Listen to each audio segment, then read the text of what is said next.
Tātad Baldonas pētījumiem 12. gadā.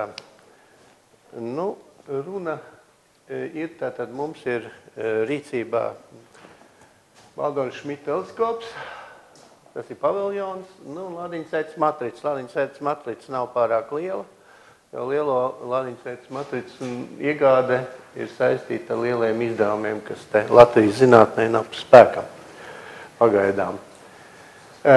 Šmita teleskops spogulis tad ir 1,20 m. Nu, mēs varam novērot līdz 21. zvaigžņu lielumam integrālā gaismā vai līdz 14. apmēram zvaigžņu lielumam spektrālajos novērojumos. Pamat, tātad tas, ko mēs vienmēr esam novērojuši, tās ir oglekļa zvaigznes. Oglekļa zvaigznes tad ir tas nemainīgais pētījuma objekts. Nu, tātad tās ir milžu zvaigznes uz asimptotiskā milžu zara, kuru rādījums ir 1 līdz 1,5 astronomiskajām vienībām, masā kaut kur starp dažām saules masām līdz 9 saules masām. Raksturojās ar to, ka ir divi degšanas slāņi, tas ir ūdeņraža degšana kodolā un helija degšana. Tātad šis te, šis te ir kodols, kas iznests ārā palielināts. Ja? Nu, un šeit arī tie abi degšanas slāņi ir iezīmēti. Iekšā tātad ir oglekļa skābekļa kodols, nu, un dziļās samaizīšanās procesā šīs te ogleklis tiek iznests zvaigznes virspusē. Nu, īsti nav jau, protams, skaidrs, kāpēc tieši veidojās tieši oglekļa zvaigznes un kāpēc veidojās skābekļa zvaigznes. Ja tās masas ir arī līdzīgas skābekļa secības gigantiem. Nu, tas ir varbūt nākotnes jautājums tālāk. Nu, šī gadā tika pievērsts vairāk uzmanības uz kaut kādu parametru iegūšanu no spektrālajiem novērojumiem, kurus var iegūt Baldonas observatorijā. Izšķiršanas spēja izmantoja 4 grādu prizmu, tas ir tātad objektīva prizma, kas tiek pielikta teleskopam priekšā, dod 500. Tas ir ļoti neliela izšķirt spējas spektri. Nu, bija tātad iespēja iegūt darbu, kurā tika apvienots tātad šie divu analīzes mehānismi, tātad pilnās plūsmas analīze, tātad faktiski dod maksimumu enerģijai, kas nāk no oglekļa zvaigznes, un varam iegūt efektīvo temperatūru. Un ar pārklāšanās metodu ar mēnesi diska malu mēs iegūstam rādījusus un arī iegūstam līdz ar to efektīvo temperatūru. Nu, šāds apkopojums tika izdarīts šī darbā, un tas bija izdarīts 390 oglekļa zvaigznēm. 98% no šīm zvaigznēm novērojām tātad ziemeļu debesī ar Šmita teleskopu 4 grādu prizmu, un mēģinājām saskatīt korelācijas ar šo ļoti svarīgo oglekļa zvaigzņu parametru. Nu, tātad tika apskatītas visas šīs te sakarības. Nu, atsevišķām sakarībām nācās izmantot normētu spektru pret kvazi nepārtraukto spektru. Nu, un gradientam nevajadzēja tādu normēšanu lietot, tur varēja vienkārši normēt pret kādu no spektra detaļām, lai vispār varētu salīdzināt dažādus spektrus savā starpā pie dažādām ekspozīcijām. Viņi, protams, dod dažādu fotonu daudzumu. Līdz ar to tā normēšanas process jāveic, citādāk vispār tos spektrus savā starpā nevar salīdzināt. Nu, te ir parādīts visas tās detaļas, kuras tika apskatītas. Tātad joslas 3, šī te ir skābekļa josla, pēc kuras var piesaistīties viņa garumiem, jo tāda kalibrācijas spektru nevar uz objektīvu prizmas spektriem iegūt tik vienkārši. Un šie te ir parādīti atkal gradienti, kuri tika apskatīti 4. Nu, izrādījās, ka šis te gradients ļoti labi korelē ar efektīvajām temperatūrām. Nu, ļoti labi tas tā relatīvi, protams, bet pie zemes izšķirtspējas spektriem arī pārāk precīzi šo te korelāciju sagaidīt varēja arī negaidīt. Tātad visām 191 zvaigznei pie tam tās ir visas, kas tika novērotas, viss šeit ir atlikts. Tātad tas arī liecina par to korelācijas stabilitāti. Un ja tām iepriekšējām, kuras tika apskatītas, korelācija saglabājās atsevišķām zvaigznēm pamatā šī te karsto zvaigžņu diapazonā, tad šis te gradiens ļauj šo te saskatīt korelāciju visā oglekļa zvaigžņu temperatūra diapazonā. Tātad no faktiski 2000 līdz 5000 grādiem. Šī te kļūda ir, tātad, ja mēs sasumējam šīs te atšķirības no šīs te vidējās līknes un izdalām ar n-1. Ja mēs reiķinām kvadrātisko, viņa būs mazāka, bet tā, protams, būs tāda liekulīga kļūda, jo tikai faktiski vienam mērījumam varētu šādu te kļūdu attiecināt, ja mēs taisamies pēc šī te grafika novērtēt oglekļa zvaigžņu efektīvās temperatūras. Tālāk, pēdējos gados, kādos 3 ir atklāts 34 oglekļa zvaigznes jaunas, un balstoties uz pētījumu Lielajā Magellāna mākonī, ka tika noskaidrots, ka oglekļa zvaigžņu absolūtie lielumi pirmkārt, kā var redzēt, mainās diezgan maz, sevišķi vēlajām oglekļa zvaigznēm, kuras tieši ir tās vājās, kuras mēs novērojam, mainās nedaudz un pie tam atkarībā no izlabotā krāsa indeksa. Ja ņemam palīgā šī autora infrasarkanās putekļu kartes un arī nav trīsdimensiju galaktikas starpzvaigžņu absorpcijas modeli, kur tika izmantots savulaik arī Hiparkos novērojumu apstrādē, tad mēs varam iegūt no šīs te standarta formulas, arī attālumus, jo varam novērtēt šo te locekli, kas ir starpzvaigžņu absorpcija. Tātad šo te mēs iegūt varam no šī te grafika, kā lielums ir novērotais infrasarkanais lielums pie 2,17 mikroniem, tātad varam tikt arī pie attāluma, kas pirms tam oglekļa zvaigznēm bija tāds liels rebus. Un līdz ar to mēs varam uzlikt oglekļa zvaigznes uz slavenās Hershberga-Russell diagrammas un paskatīties, vai tiešām viņas, kā ir domāts, aizņem tādu kompaktu, kā var redzēt, grupu, kas tiešām arī apstiprinās uz šīs te diagrammas. Tātad oglekļa zvaigznes pieder submilžu, milžu, un atsevišķas varbūt varētu pie pārmilžu klases starjaudas.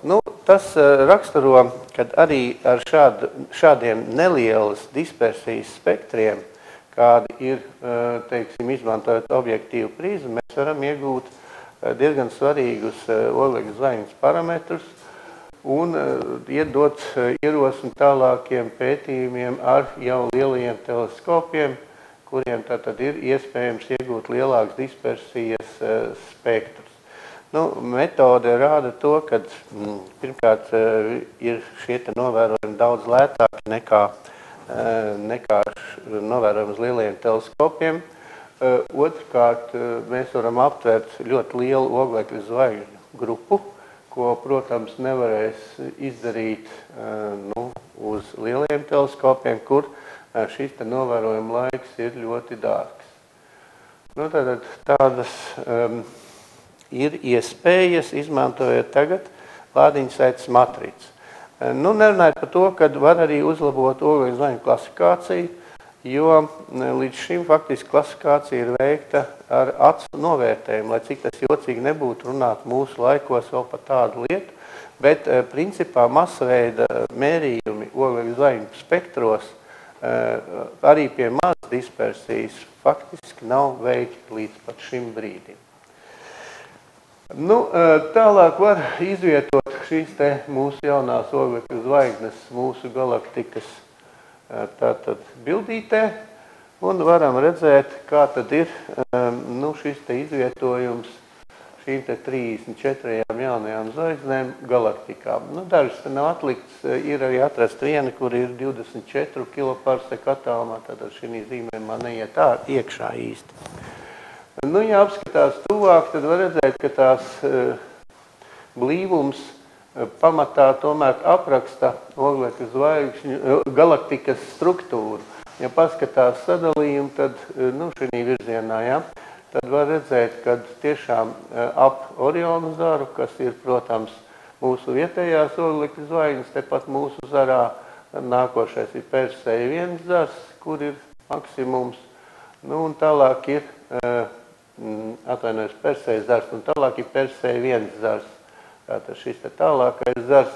Bet interesanti ir tas, ka ir arī oglekļa zvaigznes tālāk, kas norāda uz to hipotēzes patiesumu, kad ir tātad šeit nebeidzās mūsu galaktikas struktūra, bet arī tālāk ir iespējams šīs mūsu galaktikas struktūras turpinājums, tikai viņš vēl nav skaidrs, iezīmēts.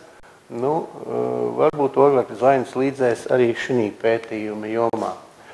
Tālāk, šis gads ir bijis ļoti, tas iepriekšējais gads gan, ir bijis ļoti nelabvēlīgs laika apstākļu ziņā, kaut kur 70% no 2011. gada skaidro nakšu ir bijis, un ja tas tā turpināsies, tad diezgan kritiski būs ar šiem te novērojumiem pie mums. Līdz ar to arī ir atklāts tikai viens jauns asteroīds, precizēti ir vairāk asteroīdu orbītas, un arī ņemta dalība šīs te komētas atklāšanā, kur mēs esam to autoru atklājēju sarakstā kā pirmie minēti. Dots asteroīdam šim te numurs 284, kurš ir ļoti līdzīgs pēc parametriem Baldonas asteroīdam, nosaukums Ikaunieks, saistībā ar Ikaunieka jubileju. Te ir apmēram parādīts tā trajektorija, šī te orbītas asteroīda, galvenās asteroīda joslas objekts, arī apmēram 1,5 kilometru liels, un droši vien arī pēc pārējiem parametriem ļoti līdzīgs šim te Baldonas asteroīdam. Tā, ko mēs te izdarījām, ka viņš tā mums pārleca. Un visbeidzot, mēs nodarbojamies ar augsti informatīvas datu bāzes izveidi, izmantojot uzņemtos Šmita teleskopu attēlus. Tagad mēs atkal devuši. Ir tātad iegādāti, pateicoties Fotonikas LV projektam, 2 skaneri, un no 2010. Gada ir šis te skanēšanas process uzsākts, un mēs esam nodigitalizējuši pašlaik 4000 Šmita arhīva astrouzņēmums no 22 fotometriskajiem. Pie tam interesanti ir tas, ka šie te uzņēmumi nav ņemti tā kā parasti šādiem te liela mēroga teleskopiem, kam ir liels redzeslavs, kā Šmitam 19 kvadrātgrādu uz vienu attēlu. Parasti tad tiek novērot visa debesis. Mums tie novērojumi ir vairāk koncentrēti anticentra un centra un gulbi zvaigznāju virzienā, un līdz ar to ir iespēja iegūt 40 gadu intervalā zvaigžņu izmaiņu parametrus. Tas ir unikāli salīdzinot ar to, ka būtu 40 gadus uz priekšu kaut kas jāplāno novērot. Tad uzreiz astronomi iegūst materiālu par visu šo laika posmu, kā izmantojam. Arī esam sākuši veikt programmu veidošanu šim te, jo tie skani ir ļoti lieli, ap 1 gigabaitu aizņem viens šis te skans uz datora, un līdz ar to viņa apstrāde ar parastajiem datoriem, kad mēs sākām šiem te Pentiumiem 3, 4, kaut kur 1 stunda, 1 apstrādes solis. Un tikai 7. paudzes datori spēja 2–3 minūtēs veikt šos te apstrādes solis tik lielam datu apjomam. Nu, izmantojam šo te programmu pagaidām, mēģinām viņu pielāgot tātad šo te datu apstrādē. Nu, tik daudz ir bijis šī gadā, un 11. gadā mums šādi te vaļņi ziemā bija. Tātad tas bija viens no bagātākajiem sniegainajiem gadiem. Ja? Šogad ir bišķi mierīgāk mūsu apkārtnē. Paldies par uzmanību. Paldies. Lūdzu, jautājumu. Ja jautājumu nav? Plānots ieskanēt visus.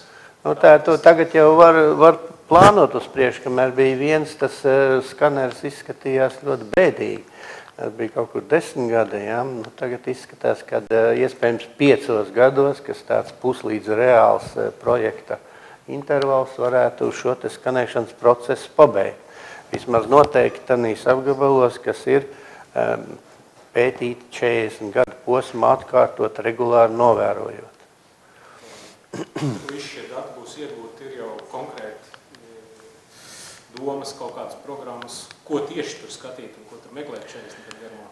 Principā tas galvenais virziens būs, protams, maiņzvaigznes, jo šī virzienā taisni šie te dati būs unikāli, jo uzreiz būs lielā laika intervalā pieejami zvaigžņu mainības dati.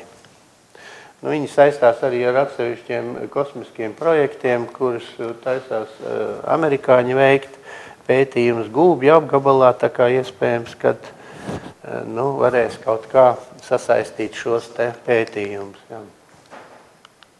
Nav jautājums, cik šobrīd ir liels bezbrauks Šmita teleskopam? Pašlaik ir mazs 20 reiz kaut kur 15 minūtes. Bet samazinājies ir drastiski otrā virzienā ekspozīcijas laiks. Ekspozīcijas laiks ir samazinājies tātad no 2 stundām uz 12 minūtēm. Jo lādiņsaites matricas ir jūtīgāks daudz par fotoplati. Un nākošais solis ir šī gadā vajadzētu saņemt 2 jaunas matricas, kuru redzes lauks būs 6 reizes lielāks. Cik ir faktiski Šmita teleskopa maksimālais lietderīgais lauks? 19 kvadrāti, 5x5 grādi, 19 kvadrāti grādi, ja pārēķina to apli, jo nav kvadrātisks, bet apļu veida lauks. Paldies, Eglīša kungam. Jā, tāda ir doma. Jo nav, es domāju, ka visu to materiālu droši vien vajadzēs saistīties ar mums un no servera pēc tam ņemt, jā, speciāli, bet pieejams nešaubām būs tas apstrādātais jau materiāls, kas būs uzreiz pieejams būs. Nu, protams, ja kādam interesēs tad kaut ko vēl skatīties, kas būs, protams, arī tā būs, jā, tas varēs dabūt arī šos te attēlus, bet nolādēšanas process būs ļoti ilgs, jo 1 gigabaits, lai nolādētu, tas tik ātri neiet. Jā, tas ir uz serveri, būs viss te dati. Paldies.